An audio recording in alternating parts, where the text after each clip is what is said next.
Let's assess and evaluate this compromise theory. So this theory seems like is to some reflects the new economic development pattern formed after 1960s.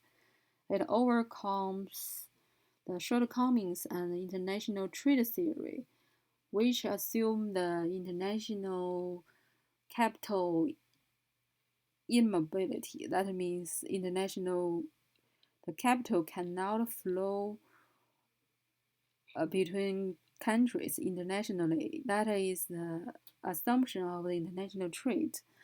But it also makes up the deficiency of the international investment. That's another subject or discipline. That is just study the international capital flows. So mm, the later one just explain the flow, but the former one doesn't incorporate or explain the flow and assume it doesn't flow. So this theory just combine them to make them each up to get their um, advantage from the other and to make up the disadvantages uh, each other. So it is good thing. And this at the same time the theory combine the theory international trade and direct investment and technology transfer and explains the new international economic phenomenon comprehensively. However, to such large extent, this theory is just a uh, summarize and compromise of previous theories. It is not significant theoretical breakthrough. That means he didn't do anything new. He just summarized the previous one. No breakthrough. So it also fails to better explain the international investment phenomenon of the small and medium-sized enterprises. Of course, this doesn't prevent the importance and the reference significance of the theory in the practice and the policy. In 1982, this Dunning made his theory dynamic and put forward the idea of the development cycle of direct investment in international economics. That is the study of change process of a country's capital introduction and two-way flow and final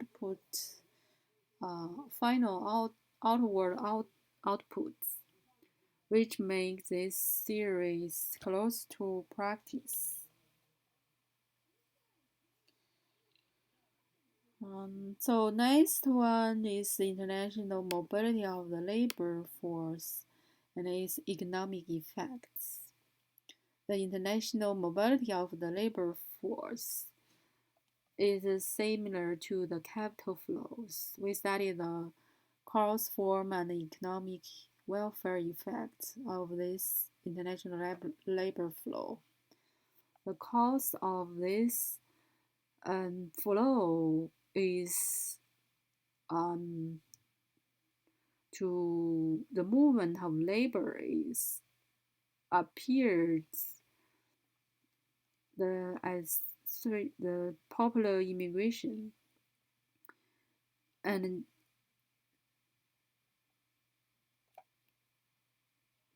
it is from the perspective forms it appears three times the population migration in the history and in the 15th century to 19th century the large-scale slave triangular trade in this process and reducing the population of Africa nearly 100 million. But this now to discuss in this section because This second world migration occurs in the 19th and early 20th century, mainly from Europe to the Americas, and the third immigration migrants since the end of World War II was mainly to the Middle East and Africa and Europe. So those two population movements embody the characteristic of modern transfer of transnational labor mobility. So those three migrations have different direction and different targets, different target locations. So that's a characteristic of those movements. But why does cause what caused those movements? The real labor international flow refers to the mobility of labor force in the real sense refers to the transnational mobility of labor force produced for the economic reasons. The main reason is the difference of national income. That is, the income of the same quality labor force in different countries is different. And the labor force always flow from a place of low labor returns of a wage to the high place of with higher labor wage. And the labor force of the short-term migration values the money wage, while the long-term migration values the real pay.